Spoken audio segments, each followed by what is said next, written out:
ఏమండి, సమస్యలు వెంటాడుతున్నాయని, సమస్యలు మనల్ని చుట్టుముట్టాయని, సమస్యల వలన మనం విసిగిపోయి ప్రాణం తీసుకునే పరిస్థితి వచ్చిందని చావడానికి సిద్ధపడుతుంటారు చాలామంది. ఎందుకండి సమస్యకి భయపడుతున్నావు?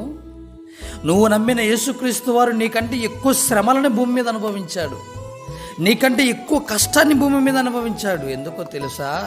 తాను శ్రమ పడినప్పటికీ శ్రమల వలన విధేయత నేర్చుకున్నాడు. శ్రమ పడే వారికి కూడా సహాయం చేస్తున్నాడు. నువ్వు ఈరోజు ఆయన మీద ఆధారపడడం లేదు కనుక సమస్య చాలా పెద్దదనిపిస్తుంది నీకు. ఒకసారి బైబిల్లోకి వెళ్ళి చూడగలిగితే ఎబ్రీ పత్రిక 2వ అధ్యాయము 18వ వచనాన్ని చూద్దాం. ఎబ్రీ పత్రిక 2వ అధ్యాయము 18వ వచనాన్ని మీరు చూడగలిగితే, ప్రియమైన దేవుని పిల్లలారా, తాను శోధింపబడి శ్రమ పొందెను గనుక, తాను శోధింపబడి శ్రమ పొందెను గనుక శోధింపబడు వారికి సహాయము చేయగలవాడై ఉన్నాడు. నీకు కూడా శోధనలు వచ్చాయా? నీకు కూడా శ్రమలు వచ్చాయా? విసిగిపోతున్నావా?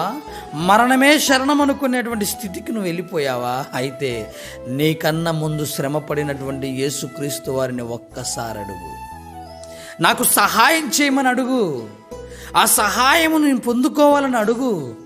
నిజంగా అండి, అలా పొందుకోగలిగితే, ఆయనను అడగగలిగితే ఆయన నీకు మంచి ఆలోచనలు కలగచేస్తాడు. శ్రమల వలన ఎలా మనం విధేయులం కావాలో, శ్రమల నుంచి ఎలా తప్పించుకోవాలో నీకు అవకాశాన్ని చూపెడతాడు ఆయన. శ్రమల వలన నీ విశ్వాసం రెట్టింపవుతుంది.